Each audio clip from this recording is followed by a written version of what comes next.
you all for being here. You know, it as we look at our talk for today and what we're actually working with and living through in this moment.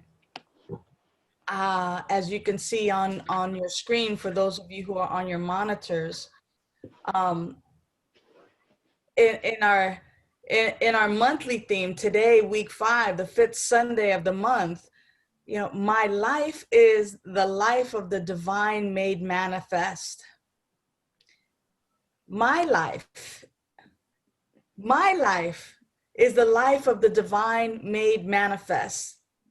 You know, even just taking just that one point, that my life is the life of the divine made manifest, which means that I, right where I am, and each of you in that I, that you are the life of the divine made manifest. And with that comes responsibility.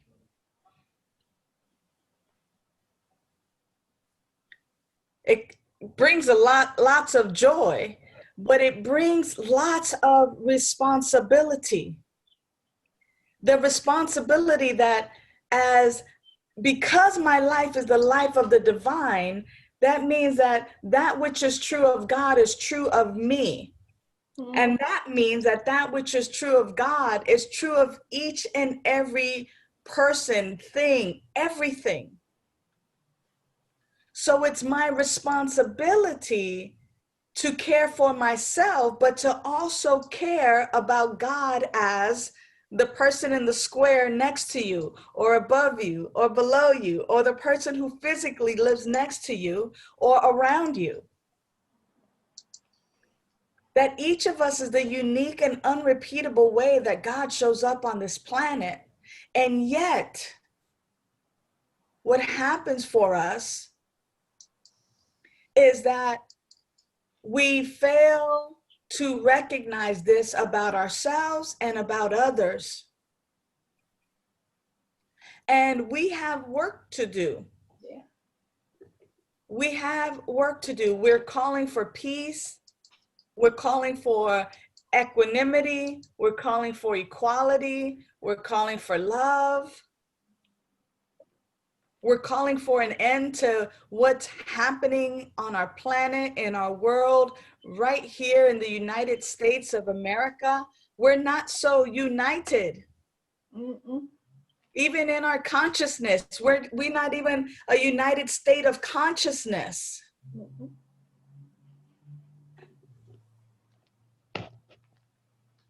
And because we are still believing in duality and separation. Yeah.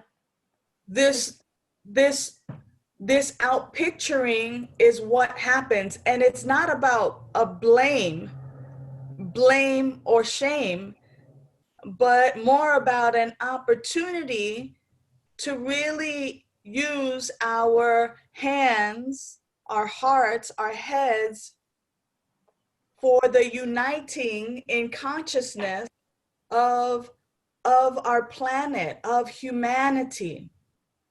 I remember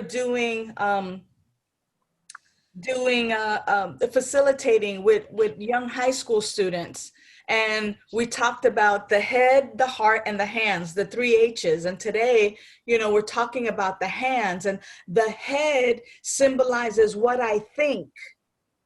So what is it that I think? Am I thinking of an us and a them? You know, am I still being hoodwinked by centuries of programming that Black people are less than? Yeah. Am I still allowing my language in overt and covert ways, in conscious and unconscious ways? Am I still allowing my language to show that I believe in the duality and that I'm not believing in our oneness? So what I'm thinking and what I'm entertaining, and then am I thinking of an us and them? Am I thinking of the police? Am I thinking of civilian? Am I thinking about the army and the this and the that, the us and them, as if there is an enemy, when in fact, like the movies, like those thriller movies say, the enemy is in the house. The enemy is in the house. The call is coming from inside. The call is coming from inside. And so I get to be active in recognizing the areas in my life where I still believe in separation, where I still believe in less than, where my thoughts then dictate or then are associated with my heart. My heart is the feeling. So when I have these thoughts, what are the feelings that are associated with my head, with those thoughts? Because you know what? Finally, from my head and my heart, from my thoughts and my feelings, I take an action, and I take action with my hands. The hands are the symbols of action. And so as I begin to really look and uncover in my own life what I am thinking and feeling, you know, automatically my thoughts and my feelings come out in my actions and the actions of my hands. The artist has this picture and this feeling tone, and then either draws or sculpts, creates with their hands. What are we creating with our hands? What are our actions saying? It's so important for us during this time that if we're feeling the sadness, what are we thinking? If we're feeling the outrage and the injustice, what are we thinking and what are we doing? What is mine to do? It seems so huge. Yeah. But I can tell you that as a person who walks around on this planet with my skin color, I have not walked around with lots of privilege. I have been discriminated against. I have been the person who my family has called me names of endearment based on the color of my skin. Constantly pointing out the differences, not in a way that is celebrated, but in a way that is something wrong. And the mentality of trying to just fit in, trying to achieve power, trying to just be on a level playing field always seems like an uphill battle. What I can say is that as spiritual people, we must remember that each of us, all of us, are created in the image and likeness of spirit. The question is do I really believe that? And am I willing to open my heart up and really use my mind and my heart and my hands to take actions that would really empower us and move us forward? What is the healing that I need to do? What is the healing that you get to do? What is it for folks who are in positions of racial power to speak for equality? Not against anything, but to speak for human kindness, to speak for love. Not making anything political, but simply to speak for what it is that we want, that which we want to experience. I was talking with with Nancy. Nancy was sharing with me a story about how the Miami Police Department is getting all these accolades because they were the ones who responded the best, if you will, in this time of violence, because and behind the death of George Floyd, and how in the face of protesters that they got on a knee and that they knelt, and that at seeing the police officers kneeling, that the protesters were kneeling too, and that there began to be this outcry and this crying and this filled with emotion, and of course photographers taking pictures of white officers embracing Black people, a Black woman. That shouldn't be news. That shouldn't be, that should be the norm, beloveds. That needs to be the norm. That is what we get to speak for, that this is the norm. This is what is expected, that humanity loves humanity and embraces humanity and recognizes when something so senseless like the death of George Floyd happens, or the death of many people. And so this ties into, of course, our vision and mission, that by valuing and empowering all, when I recognize that my life is the life of the divine made manifest, I recognize that each and every person's life is the life of God made manifest, is that life divine. So we have the responsibility to speak and to actually take the steps with our hands to create what is mine to do. These are the hands of God. How am I using these hands? How am I using my power of action in the world? And that is the question that has the answer and the solution in it. Ernest Holmes wrote that you cannot enter the gates of good with a sword in your hand. So it's not about fighting anybody, but it is about bringing to mind and calling forth our love in the world, our peace in the world, our valuing of people. And we don't have to argue with folks. We get, when people are saying things that are unloving, unkind, not of the goodness of God, we get to just have that voice and say, thank you, and I don't agree. I believe in love and only love. I value and empower people, all things. We don't ever have to get into a political argument or anything like that, but we get to do it in our own way.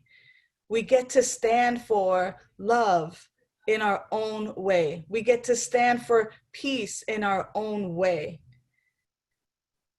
We get to stand for oneness in our own way.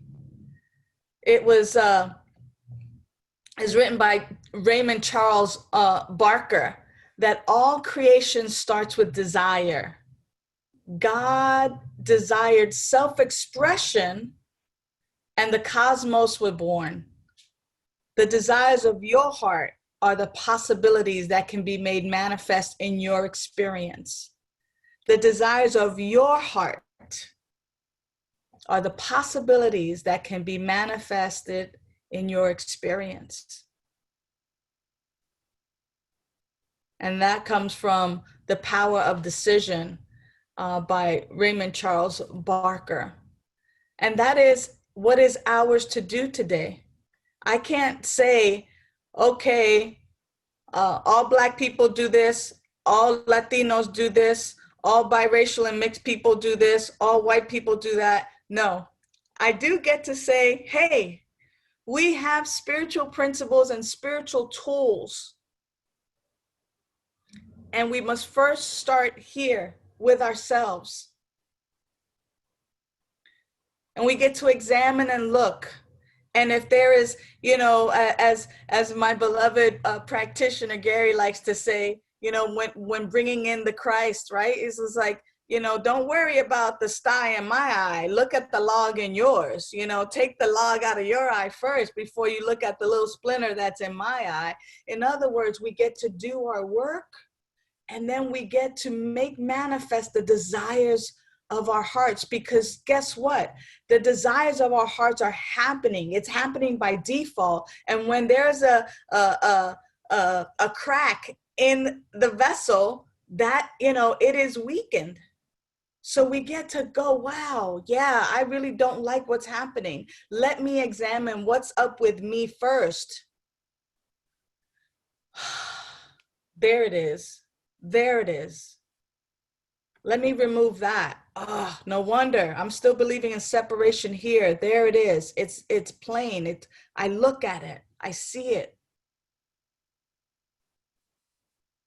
And I don't have to argue with anybody. But I get to go, okay, here's my growth edge. And I get to look. And then I get to be about prayer. I get to recognize our oneness. I get to then act from that place of oneness, being anchored and steeped a little more deeply than I was before. We are really one. Our experiences are different. We are one, but we're not the same. And our experiences are different because this is the way that God expresses itself. And to the degree in which you cannot see God in humanity, that is to that degree that we're still believing in separation. I might not like the actions that people are taking, but a volcano erupts violently and then it cools down. It's part of it's part of nature's plan that sometimes some things just need to be stirred up in such a way that we awaken. And it hurts. And it's sad. And it's frustrating. But it doesn't relieve us from doing the work that is ours to do. And so the question then becomes, what is mine to do with these hands? What is mine to do with these hands? So I want to turn it over to Reverend Kevin as he begins to really just lead us in a short but meaningful and powerful way that we can discover that for ourselves. I invite everybody just to turn your attention inward. Close your eyes if you're comfortable. Just become aware of that pattern of your breathing, that natural in-breath and natural out-breath. You might just say silently to yourself, I'm breathing in and I'm breathing out. I'm breathing in and I'm breathing out.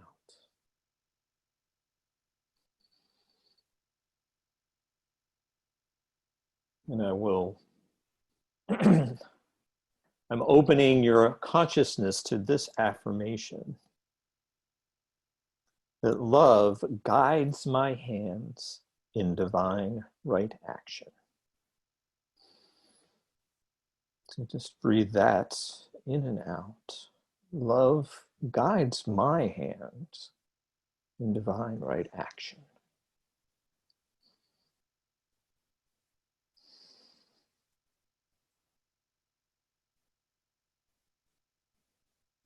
Love guides in divine right action.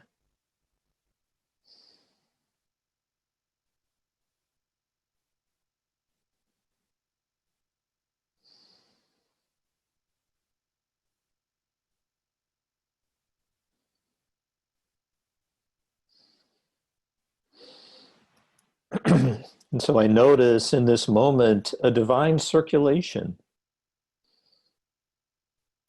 a blessing the world as you are blessed, a blessing the world as I am blessed. We are opening and completing those divine circuits as love guides my hands in divine right action. So it is in deep gratitude that I invite this more deeply into my heart and my consciousness, blessing the world as we are blessed, and releasing it all into the law of mind and action. Knowing that guidance, that blessing, that divine circulation is happening right now. That connection, that communion is happening right now. For you, for me, for all those that we draw into our hearts and indeed open our minds to.